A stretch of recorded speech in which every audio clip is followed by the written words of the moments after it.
Саламатсыздарбы окуучулар?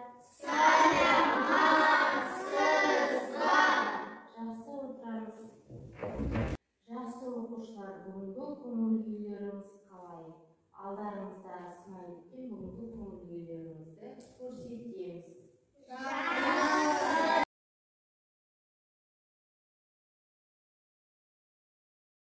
Ордага чыгып, кишиндер болуп турайык. Келиңиздер.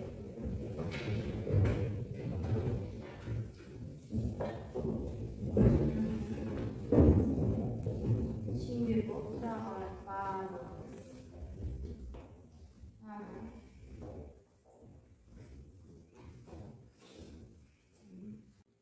Айсултан, бүгүнкү сабакта сага сәттүүлүк тилеймин. Аружан, бүгүнкү сабагың жакшы окуду. Аружан, бүгүнкү сабагыңа жакшы көңүл күй тилейм. Райна, бүгүнкү сабакта 5 алдым. Шахнар, сабакта тинчик болма. Асан үздүк окуучу болуп жүрө бер. Анан болсо адем болуп жүрө. Айберим, ар дайым сабагыңды эске ал. Айша ешкачан алма. Ибрахим, досуңа адал бол. Исламсыз ар дайым бишке окуй. Нурали, бүгүнкү сабакты жакшы окугуна тийиз. Ассалаумалейкум, бүгүнкү күнүңүз жакшы. Жакшы, рахмет. Жакшы балдар, энди орнубузга отурабыз.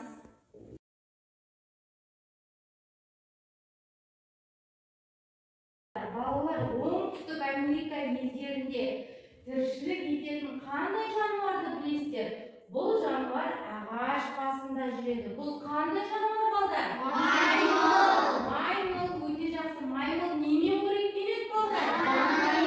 Бана не коректенет балдар? Ендеше балдар, казак халкы өтө конакжай халкы, солайбы? Сондықтан келген қонағымызды балдар бізде тамақтандыру керекпіз. Маймылды тамақтандыру үшін мына тапсырмаға назар аударайық. Тақтаға назар аударайық. Мұқият қараймыз балдар. Үй тапсырмасы арқылы біздер маймылды тамақтандырамыз, солай ма? Міне менің қолымда банан бар. Тақтада берілген тапсырманы орындау арқылы бананды маймылға не істейміз? Береміз. Назар аударайық балдар. Сәлеметсіздер. Я.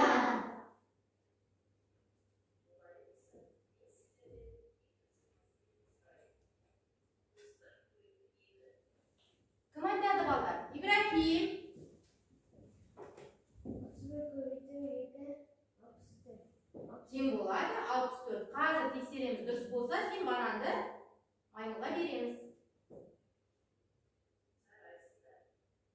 Ибрахим бананды маймылға бере ол. 13 көбейту 2. Айсултан. 13 көбейту 26. 26. Ал тексерейік. Бере ол. 21 көбейту 4. Айназ. 21 көбейту 84. Дұрыс. Бананды бере ол. Кім айтады балдар? 13 көбейту 3. Раяна. 13 көбейту 3 тең болса 39. Ал тексерейік. Бере ол. 32 көбейту 2. Шахнур. 32 көбейту 2. 64. Ал тексерейік Шахнур. Келе ол. 22 көбейту 4. Айша. Салау. 22 көбейту 4 тең 88. Жақсы, қаз тексерейік.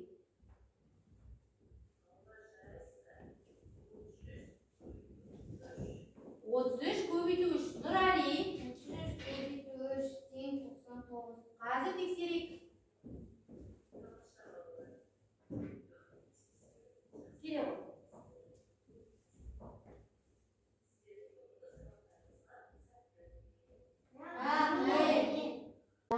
оқушылар, қазір менің қолымда геометриялық фигуралар арқылы сіздер екі топқа бөлінесіздер. Қазір жандарыңызға жақындай.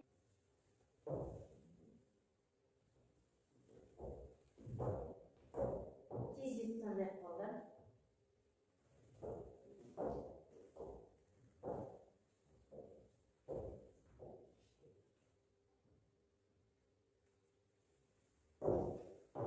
Мынаңыздар екеуіңіз. Тездетіп қалды.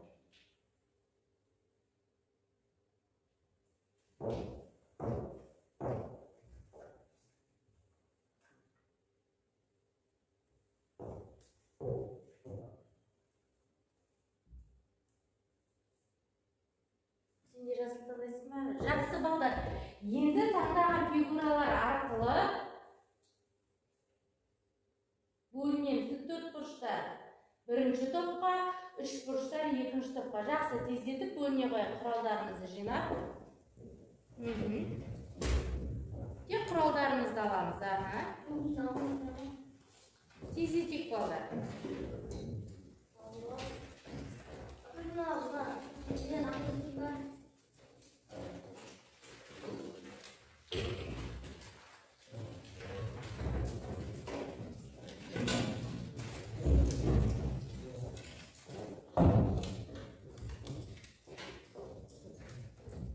Сіздер жасылсыздар, отыра бересіздер, Марат Нұрислам. Иә, сарылар.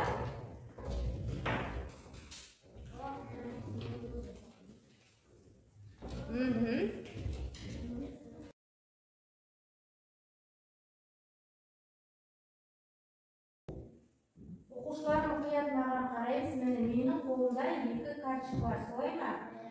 Осы карточкалар арқылы сіздер қазақтың ұлы ағартушыларын табу керексіздер. Бұл карточкада қазақтың ұлы ағартушысы, екі ағартушысының тегі шығады. Сіздер сол тегін табу керексіздер. Бірінші топ сіздер осы сөздің бұл карточкада үш таңбалы сандарды сіздер өсу ретімен жазып, қандай сөз шығатын табу керексіздер. Түсінікті ғой? Топтық жұмыс, балдар топпен келіп жұмыстана қойыңыздар. Сіздер кему ретімен табасыздар. Жақсы ма? Топпен жұмыс жасай қойыңыздар. Қазақтың ұлы ағартушылары шығу керек.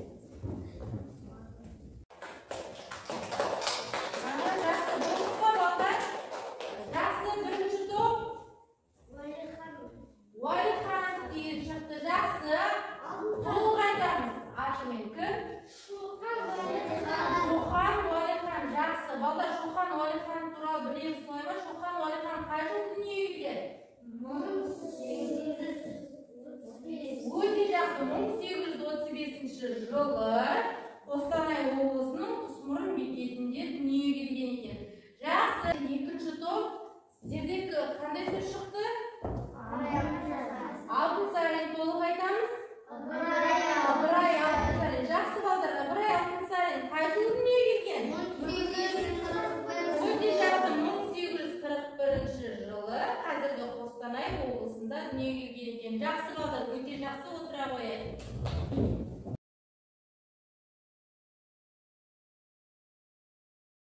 Бүгін жазбаша көбейту алгоритмін өтіп жатырмыз, солай ма?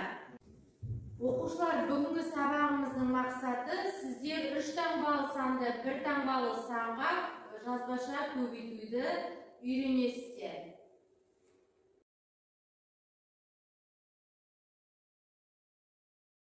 Оқушылар, тақырыпты жазып алдық па? Оқушылар, тақырыпты жазып алдық. Бірінші есепті қарайық кітабымызда 23-ші беттегі. Оқушылар, бірінші есептің ауызша тәсілдерін есімізге түсіріп қарайық. Және осы бірінші есепті өрнектің жұп мәндерін атасақ, Шоқан Уәлихановтың кім болғанын, ал тақ мәндерін атасақ, Ыбырай Алтынсариннің кім болғанын білеміз екен. Жақсы балдар, бірінші есепке кім шығады маған тақтаға? Аружан Шығағұл, Айша Шығағұл.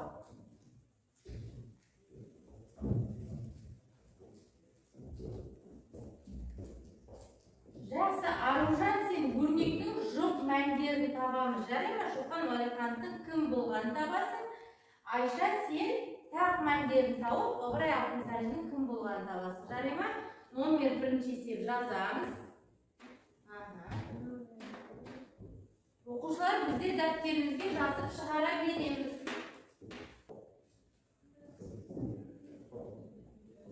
Ибрахим, дұрыстап отырамыз.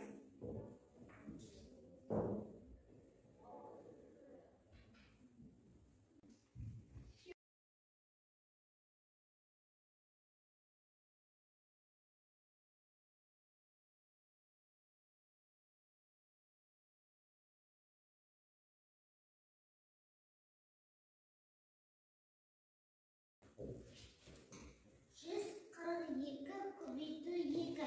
3 таңбалы санды 1 таңбалы санға көбейтеміз. Бірінші бірліктерін көбейтіп аламыз. 2, 2, 4. Ондықты көбейтеміз. 4, 2, 8. Жүздігін көбейтеміз. 1, 2, 2. Тең болады 284. Көбейткіш, көбейтінің мәні. Өте жақсы. 21 көбейту 4 тең 84. 32 көбейту 3 тең 96. Өте жақсы, жарайсың, отырам. Айша, әкелі ол.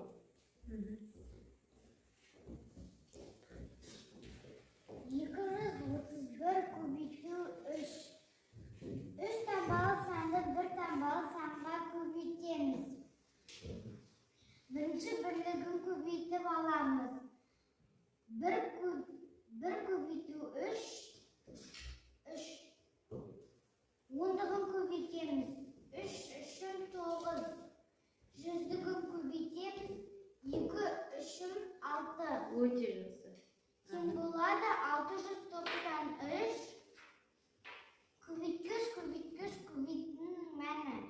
221 көбейту 3 тең болады 663. 31 көбейту 3 тең 93. Жарайсың. Ал жақсы балалар, енді мына қарайық. Бірінші есепті бізде Аружан шығар, солай ма? Аружан бізде Шоқан Уәлихан. Солай ма? Шоқан Уәлихан кім екен балдар? Журналист және саяхатшы. Өте жақсы. Ал балдар, Ыбырай Алтынсарин кім екен? Жазушы. Өте жақсы, жарайсыңдар балалар. Жақсы оқушылар, барлығын жазып болдық қой, солай ма?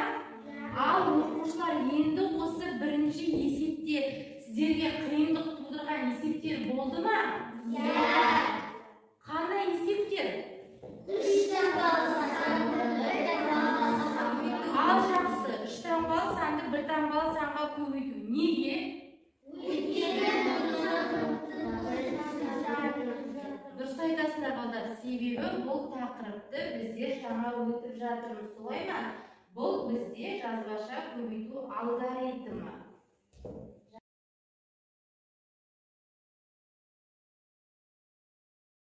Біздер бүгінгі сабақта жазбаша көбейту алгоритмін өтіп жатыр, солай ма?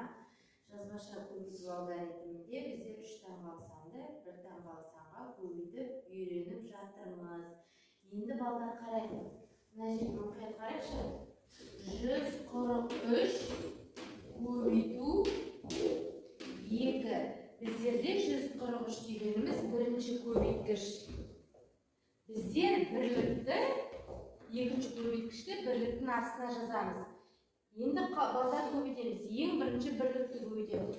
3 көбейту 2. Неше бар? 3-те 2 көбейтеміз. 6 болады. Ондықты көбейтеміз. 4 көбейту 2. 8. Жүздікті көбейтеміз. 1 көбейту 2. 2. Есептің мәнінде 286 шығады. Солай ма? Көбейткіш, көбейтіндінің мәні.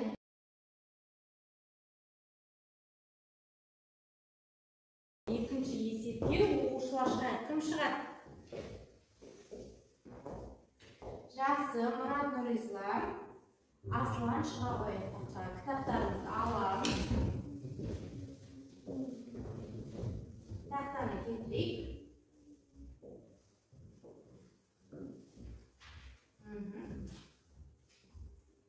Muhim chiqaramiz sizga. 11-7 yesib, o'ta yaxshi.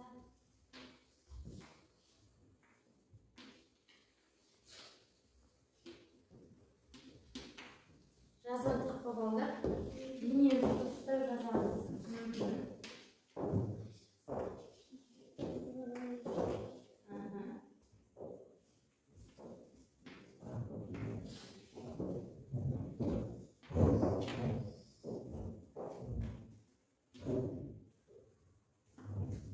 Asıqay yazarız. Bağın dönüz videoda o'tacaqsın.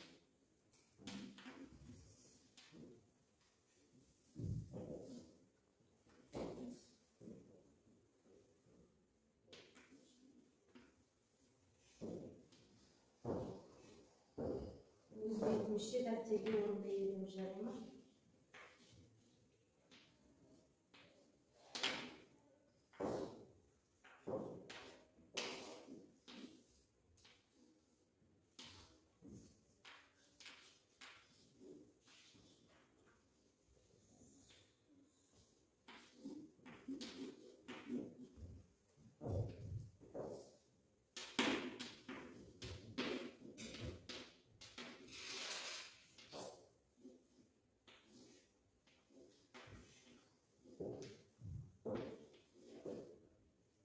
Assalamualaikum. Yaxshi. 42 ko'ydi 2. 3 tambal sanda 1 tambal sanga ko'ydimiz. Birinchi birlikdan ko'ydi olamiz. 2 2 4 10dan ko'ydimiz. 4 2 8 100dan ko'ydimiz. 1 2 2 Timbad 284 ko'beytgich ko'yilmani O'ta yaxshi. 134 ko'beytu 2 timbad 268 22 ko'ytu 4 timbad 488 32 132 ko'ytu 3 timbad 396 O'ta yaxshi, jaraysin, o'tira qo'y. Aslan.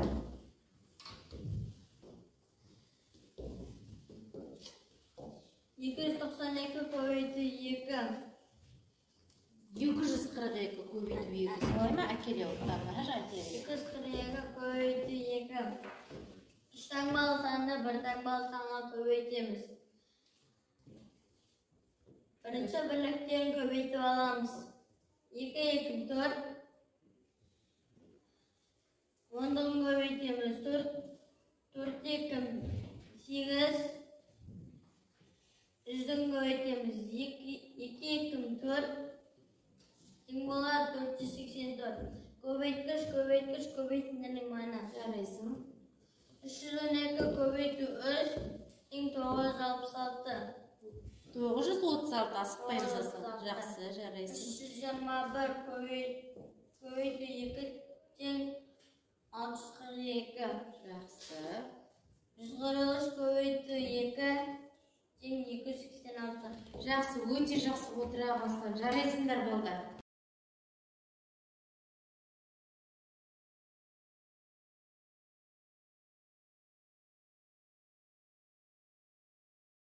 O'quvchilar, esepni barlig'ini yozib bo'ldikmi?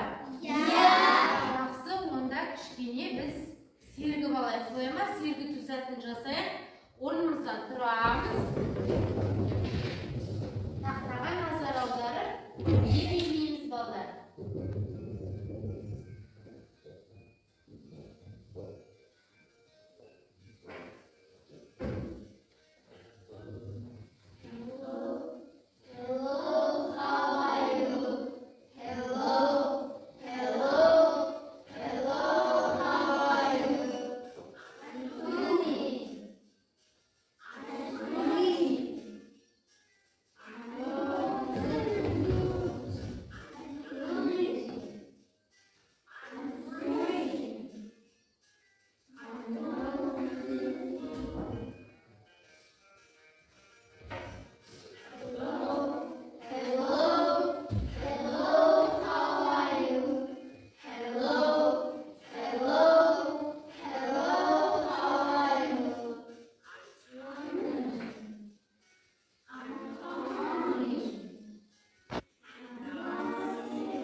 оқушылар, енді біздер 4-ші есепке назар аударайық.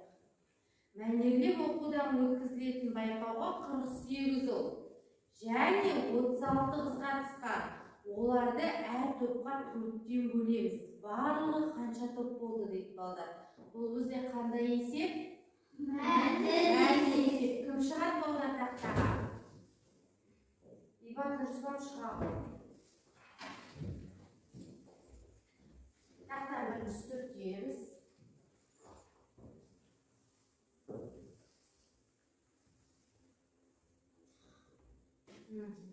Аспаймыз.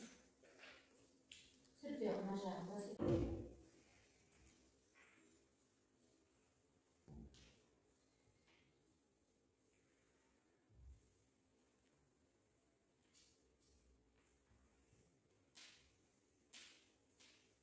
Өз бетімізше орындай береміз дәптерімізге. Жазамыз.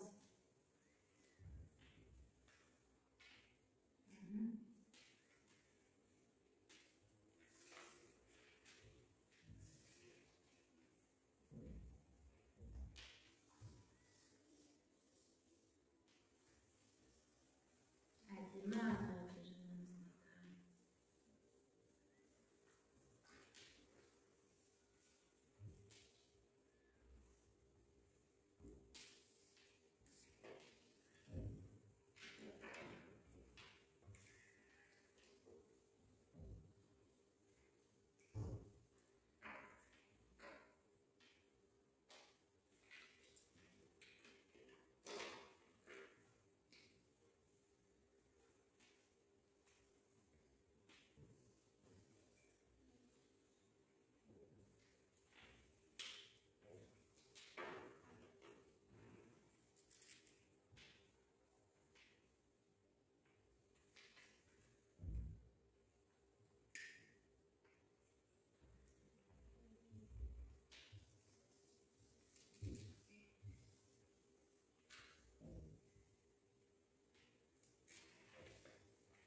Жазатық па балдар?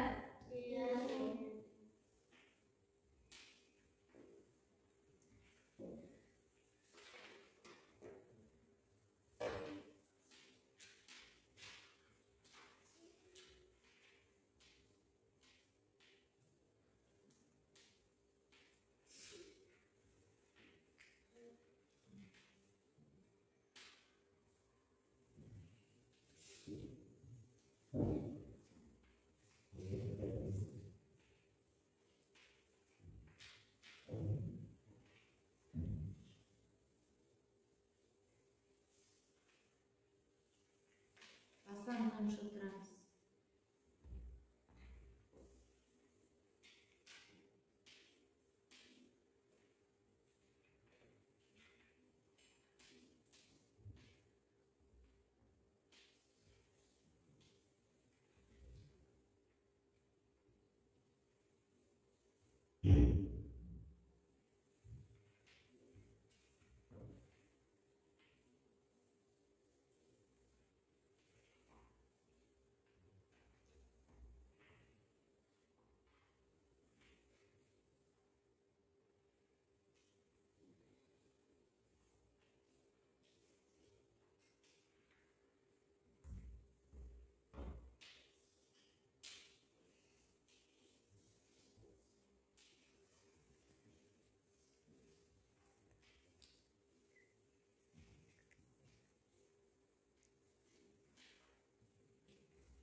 Ben kıtanlık veriyor, cevap yazın.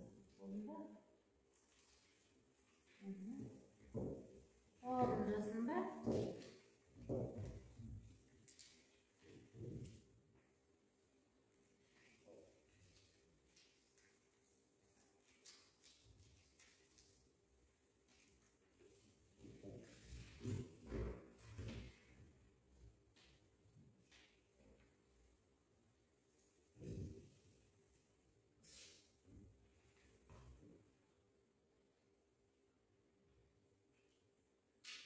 Жасын Рүстам, болды осылай ма? Қатысты 48 ұл, 36 қыз. Әр топқа 4 тең бөлді. Барлығы белгісіз. Шешуінде 48-ті қостым 36-ға. Барлығы 84 оқушы. 84 бөлеміз 4, 21 топ болды. Жауабы барлығы 21 топ. Жақсы, жарайсың, өте жақсы. Отыра қой.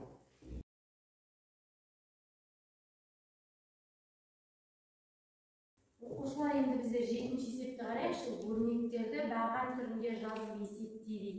Біздер балдар бұл есепті, 7-ші есепті жұптық есеп етіп, пицца әдісі арқылы өткізейік. Мен қазір мына жерге пиццаны қоямын. Сіздер бір-бірден таңдайсыздар бұл пиццаны. Соның ішінде мына 7-ші есептегі бір-бірден есеп шығады. Соны көршілеріңізбен бірге шығарып, бір оқушы шығып, сол есепті айтады. Жарай ма? Оқушылар?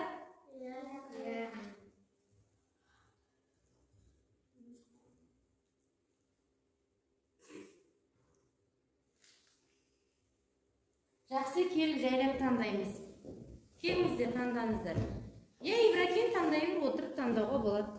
Таңдаңыздар, келіңіздер, алыңыздар бір-бірден. Айнас, кел алағы. Шахнұр, кел алағы. Ибрахим алағы. Ибрахим. Біреуін алағы. Жақсы алағы. Жақсы. Артық қалды.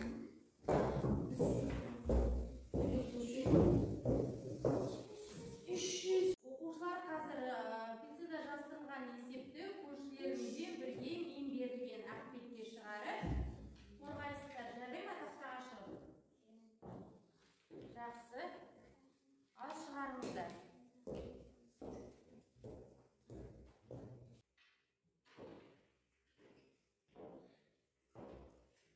Ал шығарыңыздар оқушылар. Жақсы, оқушылар, барлығымыз дайынбыз ба? Жақсы, бірінші шыға қойыңыздар. Бұл жұптық есеп, солай ма? Көршімізбен бірге шығарамыз. Жақсы, ал айтамыз. 676 азайту 167. 3 таңбалы саны, 3 таңбалы санды азайтамыз. Тең 509. Өте жақсы, дұрыс па балдар? Жарайсыңдар, іле қойыңыздар. Жақсы. Әкеліңіз. Жақсы, өте жақсы. Сіздер шыға қойыңыздар.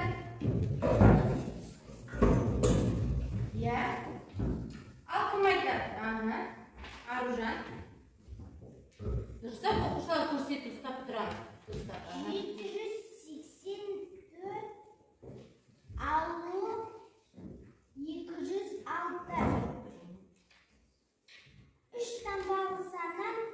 таңбалы санды азайтамыз. Тең 578. Дұрыс па балдар?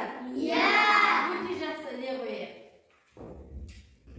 Жақсы, Аслан, Райана, келіңіздер.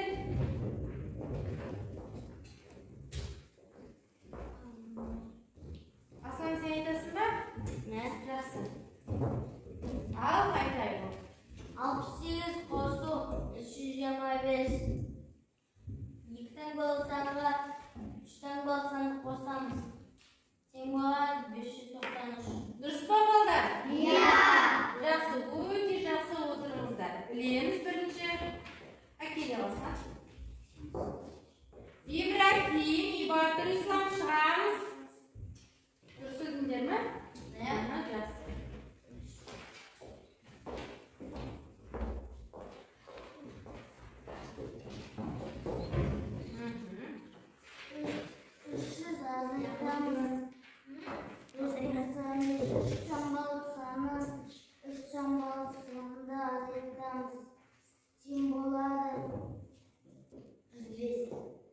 Дұрыс па балдар? 300 азайту 195 тең 105. Өте жақсы, іле қоямыз. Нұрали, Айша.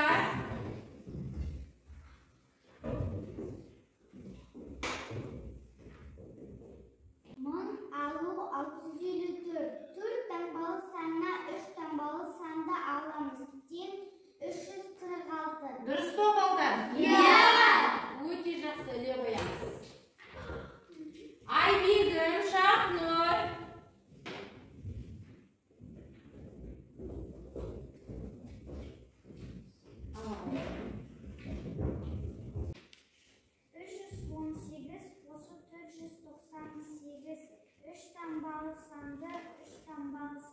қосамыз тең 816. Дұрыс па балдар? Иә. Жақсы, не қоямыз?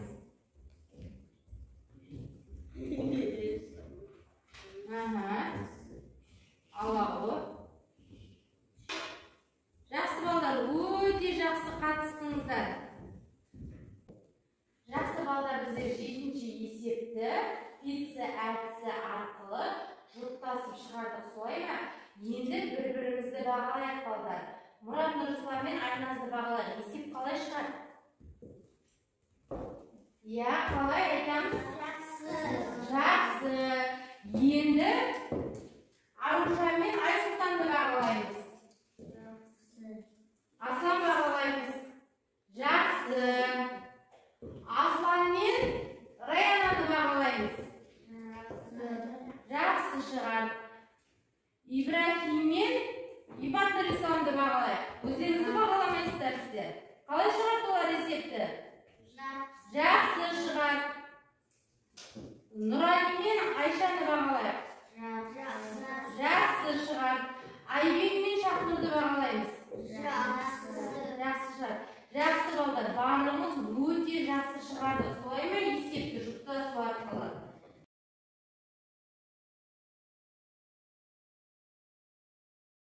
Жақсы балдар, біз кішкене сергіп алайық. Солай ма? Сергіп түседі. Орнымыздан тұрамыз.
Жақсы балалар, отырамыз. Жақсы.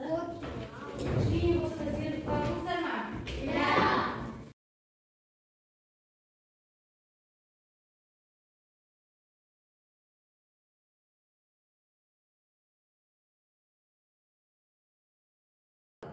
Жақсы, енді балдар 8-ші есепті қарайық. 8-ші есепте балдар сіздерге айтылған 3 бұрыштың әрбір қабырғасындағы сандардың қосындысы ортасында тұрған санға тең болуы тиіс дейді. Бос орындарға қандай сандар жазылады дейді.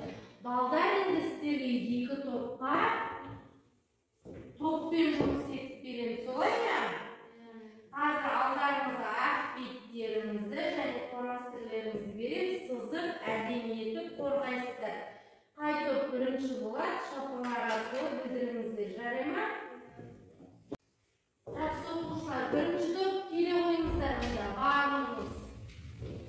Екінші топ келе қойыңыздар, топпен жұмыс жасай қойыңыздар. Тыныш қана балдар. Иә, топпен жұмыс жасайсыздар. Міне мына жерге былай жазасыздар.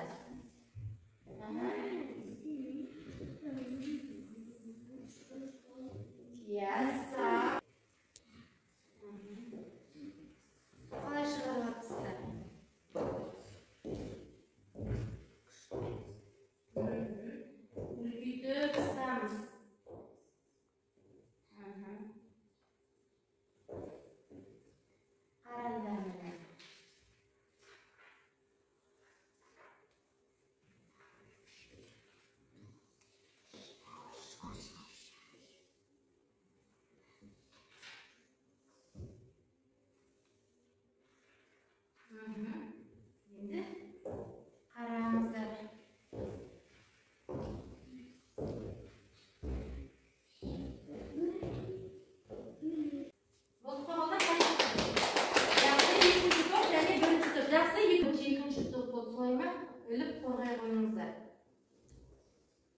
Bırakın otur gözleri.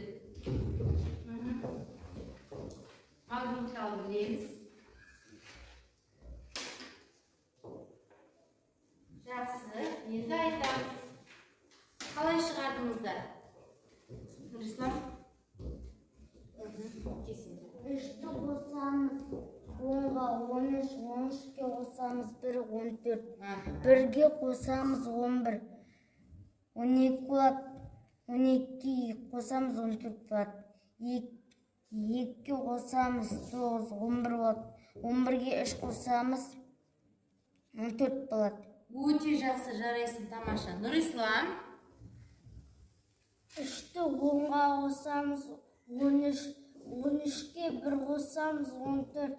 1'ге 11 қосамыз 12, 12'ге 2 қосамыз 14, 2'ге 9 қосамыз 11, 9'ға 11'ге 3 қосамыз 14. Жақсы, өте жақсы балдар, өте жақсы жұмыстанғансыздар топтық жұмыспен. Жақсы отыра қойыңыздар, жарайсыздар.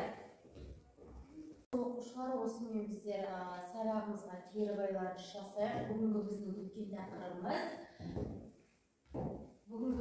тақырыбымыз разрядтан аттамай 3 таңбалы санды 1 таңбалы санға жазбаша көбейту, солай ма? Бүгін біздер жазбаша көбейту алгоритмін өтті, солай ма балдар? Енді балдар біздер кері байланыс жасау керекпіз. Мысалы, маған бәрі түсінікті, маған әлі де түсініксіз, мен ештеңе түсінбедім. Оқушылар, алдарыңыздағы стикерге жазасыздар. Егер де сіздер бүгін барлық сабақты түсінсеңіздер, маған барлығы түсінікті деп жазасыздар.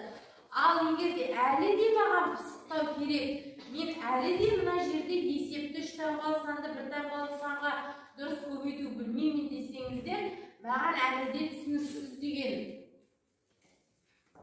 үкіге стикерлеріңіз жапсырасыздар. Ал енді бүгінгі сабақтан ештеңе түсінбесеңіздер, мен ештеңе түсінбедім деген үкіге әкеліп стикерлеріңізді жазып жапсырасыздар.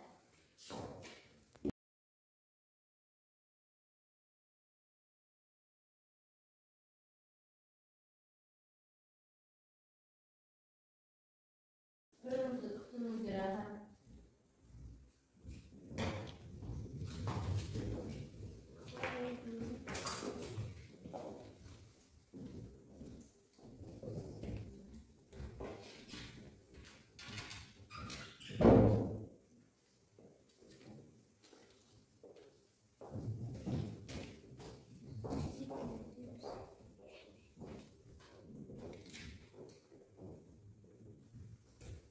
Боларымыз, орнымызға отырамыз.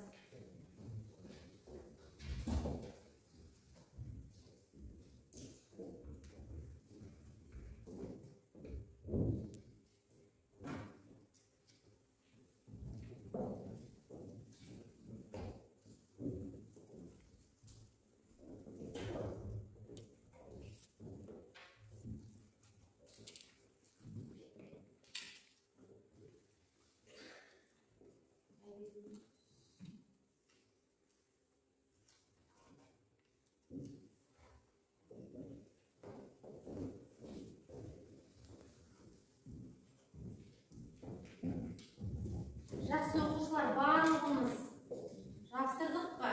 Өте жақсы, барлығымыз бүгінгі сабақты түсінгенсіздер, солай ма балдар? Жақсы, енді күнделігімізді ашамыз. Сіздерге берілетін үй тапсырмасы кітап беті 54, номер 5-ші есеп.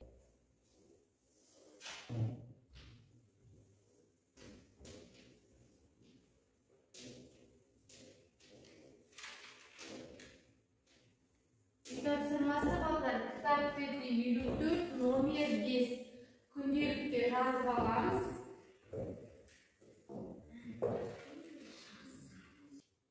Жақсы балдар, орныңыздан тұрыңыз. Осымен математика сабағы аяқталды.